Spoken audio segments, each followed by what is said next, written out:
if your baby has been trying to tell you something for weeks, and without knowing it, you've been responding in exactly the wrong way? Not because you're a bad parent, but because nobody explained it to you. Because most of the advice you received about caring for a baby was designed to keep the baby alive, not to help the two of you truly connect. And there's an enormous difference between a baby who is well cared for and a baby who feels seen. The hardest part of all this is that these aren't complicated things. They aren't expensive.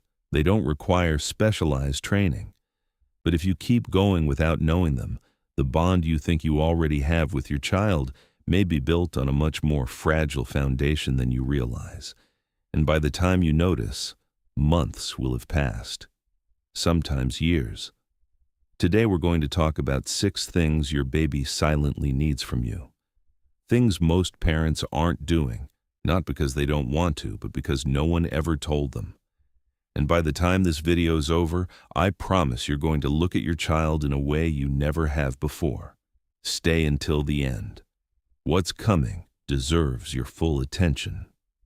Point 1. Silence is also communication. When your baby is quiet and staring at the ceiling, what do? Most parents do one of 2 things. Either they move in to stimulate them, making faces, shaking a toy in front of them, or they take the opportunity to do something quickly while the baby is calm. But that moment of stillness is not a void that needs to be filled, nor an opportunity to slip away. It's mental work. In their first months, babies are processing enormous amounts of information. Every texture, every shadow, every change in temperature is a brand new experience for a nervous system that has only been operating outside the womb for a matter of weeks. When a baby stares at the ceiling in silence, their brain is organizing the world. Researchers at the Max Planck Institute for Cognitive Sciences have documented that periods of quiet wakefulness in babies under 6 months are associated with intense brain activity related to the consolidation of sensory learning. Your quiet baby isn't bored. They're thinking. What they need from you in that moment isn't entertainment. It's for you to respect that silence, to be nearby, available, but without interrupting. You can sit beside them, place a gentle hand on their belly, and simply be present without intervening. For a baby, that is one of the deepest forms of security there is. Knowing you can be at peace without anyone disrupting it. That your calm is welcome. That you don't have to perform or be active to deserve presence. That lesson, learned in the first months of life, stays. It becomes the foundation from which your child will relate to the world for decades. A child who learned that their silence was respected grows into an adult who knows how to be with themselves. And in the world we live in, that is extraordinarily valuable. Point 2. Not every cry means they need to be picked up. This is going to sound counterintuitive, but hear me out. A baby's cry activates an alarm response in the adult brain that is almost impossible to ignore. It's pure biology, designed to prevent babies from being abandoned. It works, sometimes too well, because not all cries mean the same thing. Babies cry from hunger, from pain, from tiredness, from overstimulation, from frustration, and also, and this is key, to release accumulated tension. That last type of cry doesn't get resolved by picking them up. In fact, sometimes picking them up in that moment interrupts a self-regulation process the baby was already doing on their own. Pediatrician and child development specialist Magda Gerber, founder of the RIE approach, extensively documented that babies who are allowed to complete certain crying cycles without immediate intervention develop the capacity for emotional self-regulation earlier. Think of it this way. When an adult cries and someone says, don't cry," while hugging them tightly, sometimes that cuts off something that needed to come out. Sometimes what we need is for someone to be there while we cry, not to stop us. Your baby isn't so different. You can approach them, speak calmly, say, "I hear you, I'm here," without necessarily interrupting what their body is doing. That quiet presence, without urgency, without panic, teaches them something fundamental, that difficult emotions aren't dangerous, that they can be felt without the world falling apart, that there is someone beside them who doesn't run away from what they feel. The difference between a parent who reacts and a parent who responds is right there, in that 1 second of pause where you observe before you act. Point 3. Your face is their mirror, and you don't even know it. There's something you do dozens of times a day with your baby that has an impact on their emotional development most parents never imagine. You look at them, but not just any look. The look your baby needs from you is a present look, not the look of someone who is physically there but mentally somewhere else, at work, on their phone, running through a mental to-do list. Your baby reads your face with a precision that would leave you speechless. Psychologist Edward Tronick developed in the 1970s an experiment known as the still face experiment. A mother interacts normally with her baby, and then for a few minutes she goes expressionless and unresponsive. No shouting, no sudden movements, just a blank face.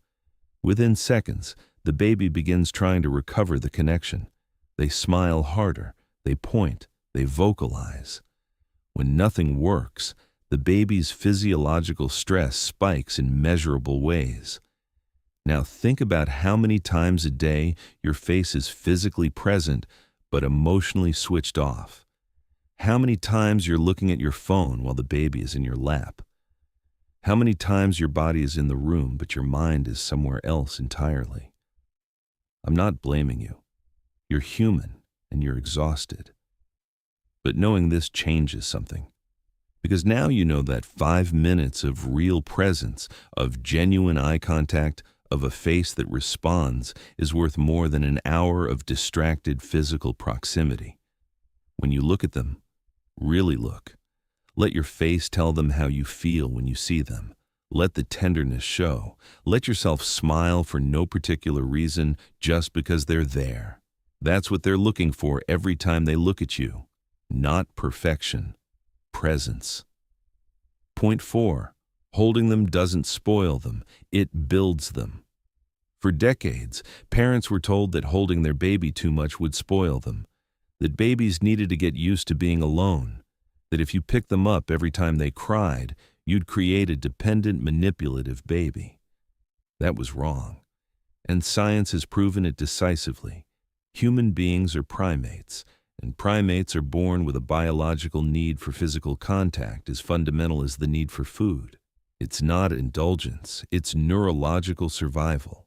Research published in the journal Pediatrics has shown that babies who receive frequent physical contact develop more stable nervous systems, regulate cortisol more effectively, and form secure attachment bonds that protect their mental health for life. When you hold your baby, their heart synchronizes with yours. Their body temperature regulates with your warmth. Their breathing calms to the rhythm of your chest. There's a biology of the embrace that humans have been ignoring for too long because someone decided that independence was more valuable than security. Holding your baby doesn't make them dependent, it makes them safe. And a safe baby is, paradoxically, the one who is first to venture out and explore the world on their own. Attachment is not a chain, it's a launching pad. So the next time someone tells you that you're spoiling your baby by holding them too much, remember, developmental neuroscience disagrees. Point 5. Let them be bored. This might be the hardest thing to accept in an era where there's an app, a toy, or a video for every second of a baby's day. Boredom is not a problem to solve. It is a necessary condition for development. When a baby is lying down with nothing particular to do, no screens, no flashing toys, no background music, their brain doesn't go into standby mode. It goes into creative mode. It starts exploring what it has, its hands, its feet, the patterns of light on the ceiling, the sound of its own voice. Chronic overstimulation in early childhood is being studied as one of the factors that impairs the development of sustained attention. A brain that has always needed an external stimulus to function doesn't know how to generate motivation from within. And that has consequences that show up years later, in school, in the capacity to concentrate, in tolerance for frustration. You don't need to prepare anything elaborate. A basket with everyday objects of different textures, a safe space on the floor where they can move without being told how. 10 minutes without an agenda, without a screen, without intervention. Give your baby the gift of boredom. It is more valuable than it looks, because a child who knows how to be with themselves without needing constant entertainment has learned from very early on that their own inner world is enough. And as an adult, that's called inner peace. And very few people have it because nobody let them practice it as babies. Point 6. Talk to them even when they don't understand, especially then. Do you talk to your baby? Not instructions, not, "Now I'm changing your diaper," or "Open your mouth." Actually talk to them. Tell them things. Describe what you see. Tell them how your day went. If you do this when no one is watching, you probably feel a little silly. You shouldn't. From birth, the human brain is designed to acquire language, not when the baby is ready, not at 2 years old when they start to speak. Now, from the very first day. Every word they hear activates neural connections, builds brain architecture, lays the foundations not just for language, but for abstract thought, empathy, and the ability to narrate their own life.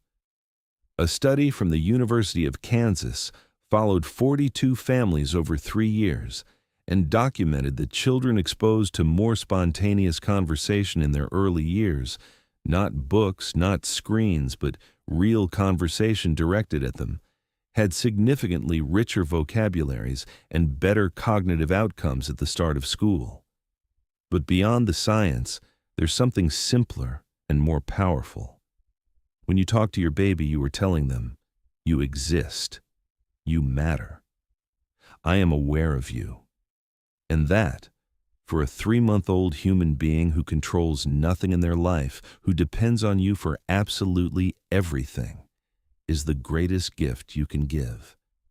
Tell them what's outside the window. Tell them the sky is cloudy today. Tell them you can smell the coffee and it makes you happy. Talk to them on the way home.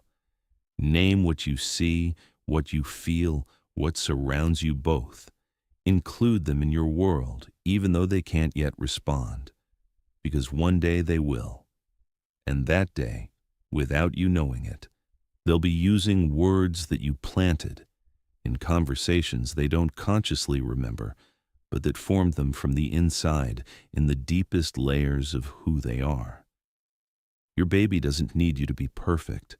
They need you to be present, to observe before you react, to talk to them, to look at them, to hold them without guilt, to respect their silences as much as their cries, to let them be bored without feeling like you failed. They need you to treat them not as a problem to solve or a project to optimize, but as a person who already exists, who already feels, who already has an inner world, who already knows you better than you imagine. There's something no parenting book tells you clearly enough. Your baby isn't waiting for you to grow before connecting with you. They're already doing it, right now. With every glance they send your way, every time they turn their head toward your voice, every moment their body relaxes when it feels yours nearby. The question isn't whether your bond exists. The question is whether you're there to receive it. You have spent months being their entire world. Today, you can start being their partner in it too. If this video changed your perspective on your baby, share it with any other parents you know, because some things can make all the difference when you learn them early. Subscribe, like, and hit the notification bell because we publish content every day to help you understand your child's needs before they even know how to ask for them. See you in the next video.